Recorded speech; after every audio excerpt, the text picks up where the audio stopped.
Oh yeah, it's time once again for the Keiser Report. Markets, finance, scandals, and political scandals too. Barack Obama appears to have lost his mind. His spokesman and the White House recently classified his supporters. He characterized his supporters of bloggers and activists and all the people who put him into office. He characterizes them as sniveling, greedy, professional left. This guy has a political suicide wish. Let's get more. Stacy Herbert, what's happening? Well, Max, actually, in particular, he identified Dennis Kucinich as the political left, and that the political left, if they had their way, would have a guy like Dennis Kucinich as president. Now, recall that the biggest debacle of Obama's administration is the health care reform, and it only went through because Dennis Kucinich flew on the plane with Barack Obama and compromised his principles, and Dennis Kucinich signed on to it. There he is, Dennis Kucinich, boarding Air Force One, about to be hoodwinked by Barack Obama. And of course, healthcare in America was a catastrophic failure. They just was a huge another bailout for healthcare companies and insurance companies as part of the banking bailout, as part of Obama's mission to leave no billionaire behind.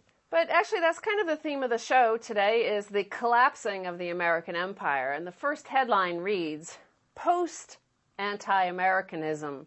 Europe can't even be bothered to hate America anymore. This is Howard Feynman at Newsweek. And he's talking about being in Europe and looking at the newspapers and magazines here, and says that in these newspapers and magazines, he finds that the U.S. is depicted as a fraying empire of obesity, ignorance, debt, gridlock, stagnation, and mindless war.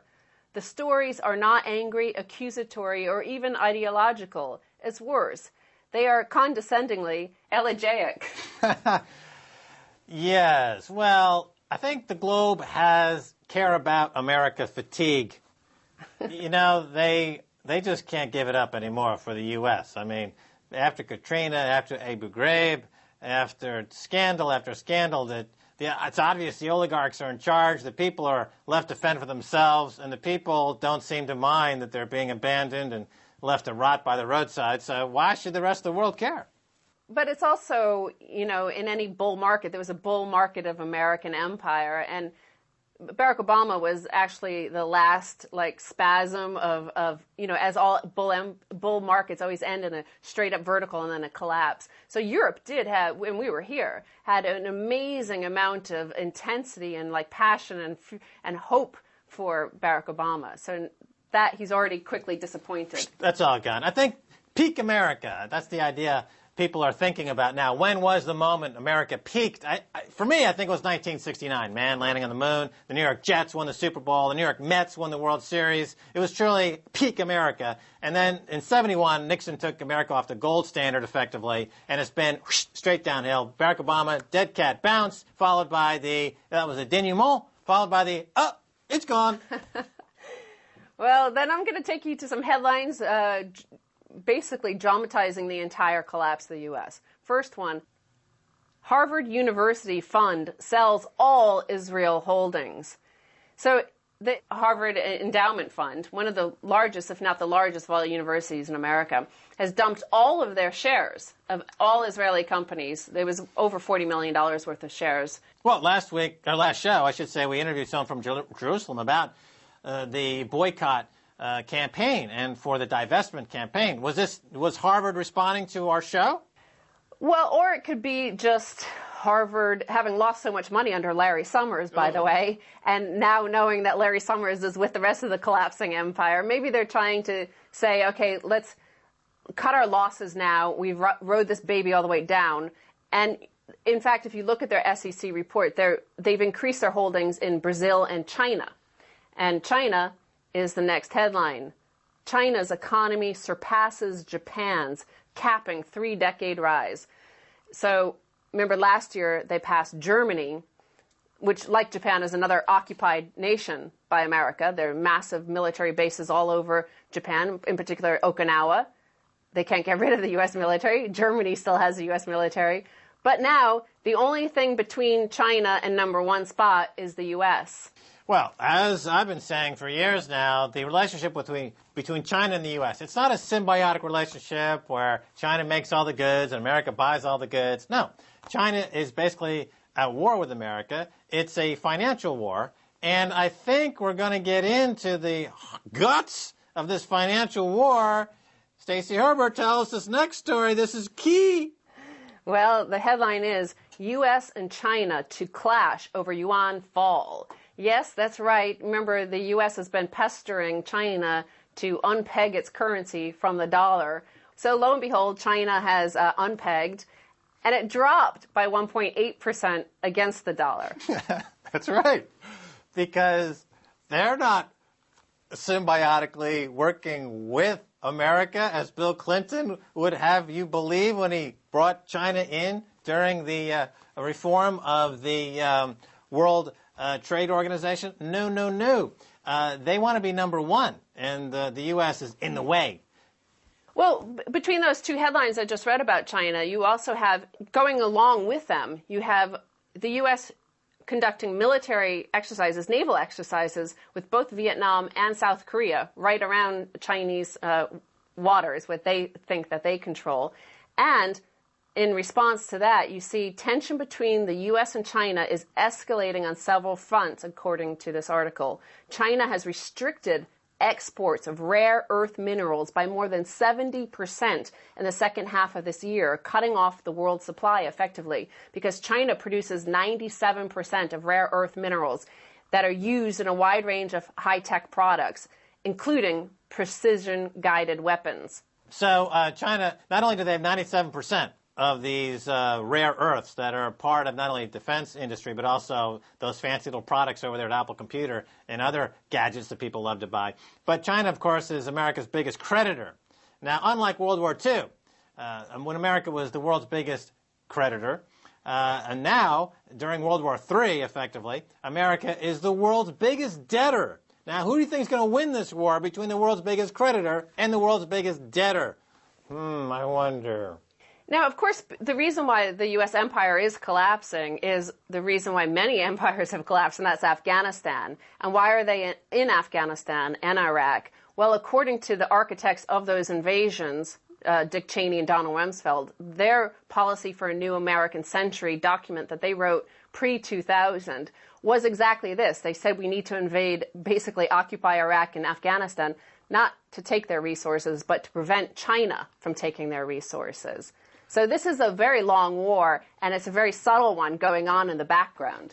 Yeah, I think actually if Bush and Cheney and Obama were honest with the American people and said, look, the reason we're in Afghanistan and Iraq is to block China from access to these resources, instead of the canard that they're fighting terrorism or some other trumped-up reason that they think plays well on Fox News to get the people, how about Obama just be honest? How about that for a change? Forget about all the fancy rhetoric. How about just being honest? Oh, you're not capable of it. Okay, well, I guess we won't hear any honesty from you then. Now, also, if you compare China and the U.S., number one and number two economies in the world. Now, the U.S. is the number one economy, and we are told they're the richest nation on earth. However, if you actually look at the ground, the cities, the towns, you see absolute poverty, bombed out cities, Detroit, total wreck, Los Angeles, homeless people camped out all over the place. The exact opposite is in China. They always try to pretend that they're smaller than they are. Oh, we're a small economy. We're only making $2,000 a year per person, and yet you see these gleaming cities of Beijing and Shanghai and Guangzhou and all these big cities bursting up all over the place that look really rich and high-tech trains. So this takes me to this next headline. China's rich have $1.1 trillion in hidden income. Oh, this sounds like a sequel. Hidden assets, crouching GDP growth. Well, in fact, China's households hide as much as 9.3 trillion yuan, which is 1.4 trillion of income that is not reported in official figures. This is 80% of it is accrued to the very wealthiest of the Chinese. So, in fact, also their wealth and income gap could be a lot bigger than what is stated as well.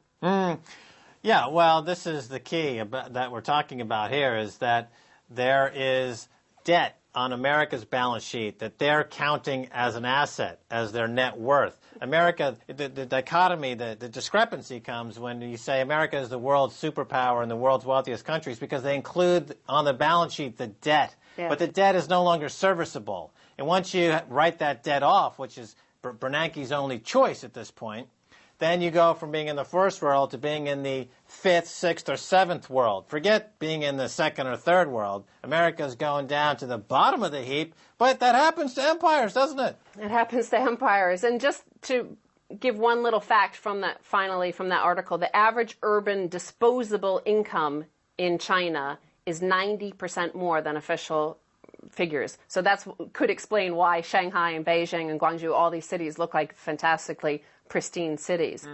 But so collapsing empire, Max, let's look at what happens. They often descend into hysteria of superstition and panic and like give up any hope of rational thinking.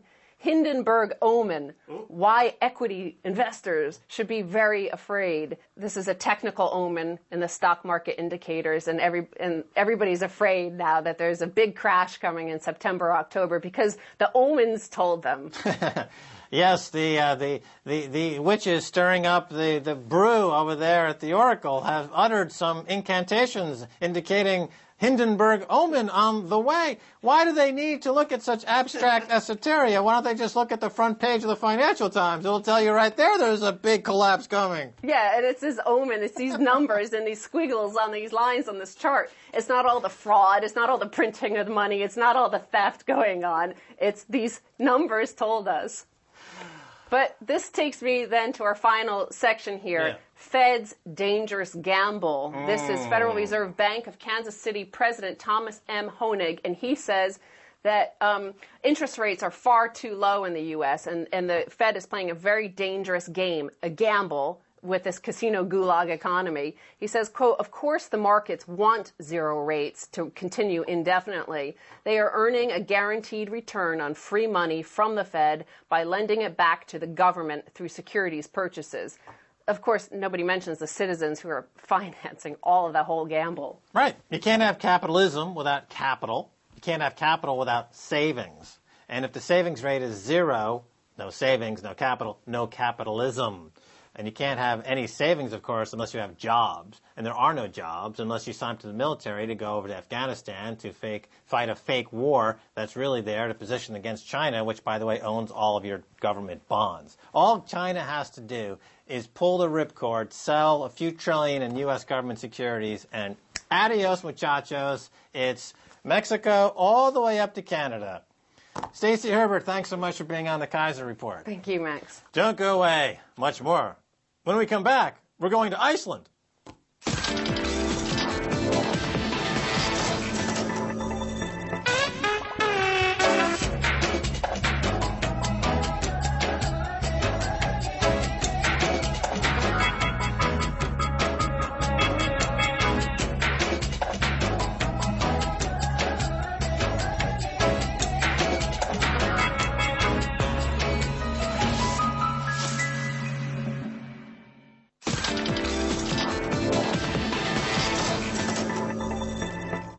All right, welcome back to the Keiser Report. Time now to go to Iceland. Talk with John Thorsen, who is on the front line of both the ecological and financial wars playing out in Iceland today. Not only is John an assistant to Eva Joly, the Euro MP, who is in charge of investigating the bankers behind the financial collapse of Iceland, he was also co-sponsor with Bjork of a petition to drive Magma Energy out of Iceland. John, welcome to the Keiser Report. Thank you. John Thorsen, tell us about your campaign to stop Magma Energy. Tell us a little bit more about this. Well, this is a campaign not about Magma, but about the ownership of our energy resources.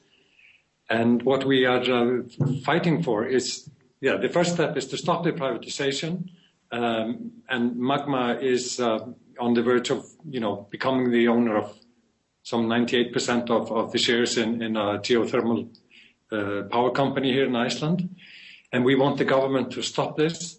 And we want to have a national referendum on the future ownership of our energy resources. Okay, so the national referendum in Iceland, so far, you had one that pushed out the liabilities that were associated with the iSave account, and you successfully got the British and the Dutch to step back from trying to impose onto the Icelandic community fees and liabilities that were incurred in Britain and in the Netherlands. So this national referendum process is alive and well in Iceland. Now, it's fascinating. You say that this private company, Magma, controls 98% of the geothermal energy. Is that all the geothermal energy in Iceland is owned, 98% of it by Magma? No. They will become the owners of 98% of one company. Okay, and what percentage does that company control the total geothermal energy in Iceland? I believe it's somewhere around 10%. Okay, and the rest of the geothermal energy is in the hands of the country itself? Yeah, these are public utility companies. So your feeling is that there's no room for any private company to own any of the geothermal energy. It's geothermal energy for Iceland and only for Icelanders. Is that correct? Yes. I mean, we don't see the point in selling off the golden goose to private businesses. And this has nothing to do with foreign investment. I mean, Magma has been claiming, and their supporters here in Iceland, they have been claiming that we need this investment because it's foreign investment. But in fact, it has come out that about 70% of the purchase price for this energy company is financed locally. And the rest of the purchase price is paid by Iceland in Icelandic currency that the Magma company bought in Luxembourg at a hugely great discount. Okay, so what we see here are banking tricks and accounting tricks. And of course, Iceland suffered enormously when foreign banks came in cooperation with local banks and what has to be described as a corrupt Icelandic government to essentially bankrupt the company, destroy the Icelandic krona, and cause the worst financial crisis in Iceland's history going back probably at least 100 years, if not more. I mean, they literally eviscerated the country of all its financial integrity. So Icelanders are now, did the banking crisis give them some additional confidence to go after all of the privateers and all of the phony accounting and the crony capitalists and the neoliberals that are basically just show up in a country and try to steal everything? Well, I mean, some of us feel that 2008 has been a very long year, you know, and that the practices that we see around this privatization are more or less the same as we saw when the banks were privatized, you know, leading up to the crash. And we don't want any more of this. We want a transparent government, and we want the people of Iceland to be able to decide, you know, on how things are organized here. What percentage of the GDP of Iceland is tied to aluminum smelting? I ask this because Iceland has a campaign now to visit Iceland. It's a geological wonderland. It's a beautiful landscape. It's one of the most pristine environments in the world. Great people. And Reykjavik is a fun town. I've been there myself. But do you need to have any aluminum smelting at all? What percentage of aluminum smelting contributes to GDP in Iceland overall? Actually, I'm not quite sure. But the fact is that they are big. You've got this renewable energy source, which is different than, let's say, energy coming out of the ground in the Middle East or elsewhere, which is non-renewable. It's renewable. It's clean. Why can't Iceland use that to drive some other industry than the dirty aluminum smelting business? My question exactly. And the point is also that the geothermal energy is not sustainable unless it is used with care. I mean, you can't just pump it out of the ground without any regard to the area that you're using. So it has to be harvested with care to keep it sustainable. Well, here's a question for you. WikiLeaks.org, they are basically have safe harbor in Iceland. They were able to release 90,000 documents into the public domain covering the activities of the Pentagon in Afghanistan. This, to me, is in conjunction with another move going on in Iceland, which is to create a free speech zone, a political free speech zone. Talking to one of your parliamentarians about this who's been involved. What are your thoughts? And the reason I bring this up is because if, in fact, Iceland becomes a global free speech zone, maybe that geothermal energy can be used to drive the server farm that you will need as countries around the world dump free speech documents into the free speech zone of Iceland. That energy can be used to drive an enormous server farm up in Iceland. But what are your thoughts about this WikiLeaks.org situation going on? There's a lot of pressure now from the United States to declare Iceland an enemy combatant or an enemy of the state. Yeah, well, I think this is all a bit of a misunderstanding. The fact is that people from WikiLeaks were in Iceland and they are here occasionally, and they have contributed to the ideas of the Icelandic Modern Media Initiative, which is the basic idea is to implement the best practices of free speech laws and witness protection from around the world. But it's a misunderstanding that WikiLeaks has its headquarters in Iceland, and actually the information that they have deposited on the internet is kept in servers that I believe are stationed in Sweden and in Belgium. But I think they have made a great contribution to the debate here.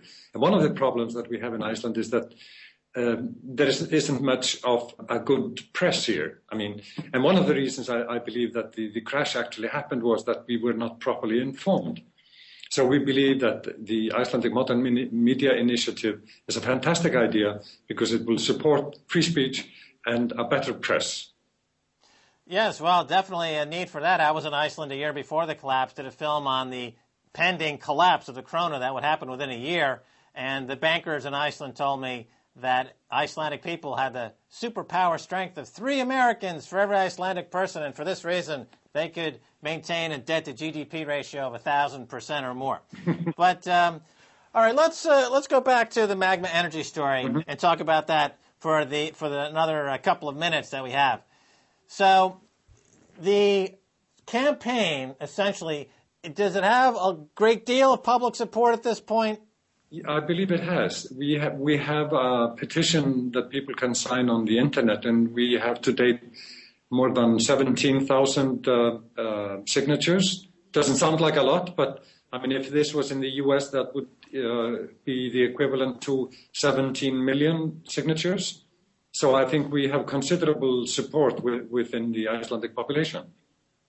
And what's really the mood in Iceland today? Now that the crisis has come, it's caused tremendous hardship and economic devastation. But is there a feeling of regrowth at this point? And how are people thinking about the next 5 years? What will be there? Obviously, they don't want to go back to the business as usual. They want to try to go in a new direction. Is there some optimism coming on the scene, or are you still very much in the throes of this depression? Well, I think the crash is ongoing.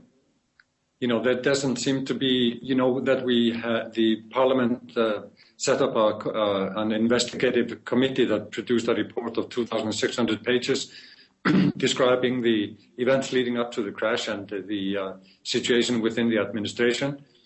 And the public administration doesn't get, it gets a C- or a D even. And there have no changes been made since. So I don't think people are very optimistic with regard to what's going on currently, in the administration. But I think we are reaching a point where, you come to a point where you resist the shock treatment that you go through. And I think we are about to get there, where people are unwilling to undergo all these economic measures that we are being put through, courtesy of the IMF. And I think we're willing to fight. There's emotion on the table from people in Greece who are now being forced to undergo severe austerity measures from the IMF, from the ECB, from the EU Commission to try to ameliorate the crisis that was foisted upon them by bankers on Wall Street. There is a move afoot to have some joining together of resistance, as you put it, between the people in Iceland, people of Greece, Has there been any movement on this front? I have heard of contacts being made, but I don't think nothing has materialized yet. But I think it's a great idea. You know, Europe is new territory for the IMF. I mean, they haven't been in Europe since they went into the UK in '76, I believe. So I think they are, you know, it's a surprise to the IMF that we just don't accept all the measures that we are being presented with. And in fact, you know, the Magma case is linked to the IMF because one of their policy suggestions to the Icelandic government is that we should take our energy resources from a non-tradable to a tradable form, which is a very nice technical description of, you know, privatization. So a delegation from Reykjavik down to Athens and vice versa seems to make a lot of sense. Both countries are being subjected to kind of a harsh Argentinian-style austerity measures to try to bail out the overlords in the banking system, and maybe a coalition and some economies of scale to push back against the draconian austerity measures of Satan's workshop over there at the International Monetary Fund. All right, well, that's all the time we have for this week. John Thorstenson, thanks so much for being on the Keiser Report. Thank you. All right, and that's going to do it for this edition of the Keiser Report with Max Keiser and Stacy Herbert. I want to thank my guest, John Thorstenson. If you want to send me an email, please do so at keiserreport@rttv.ru. Until next time, this is Max Keiser saying bye, y'all.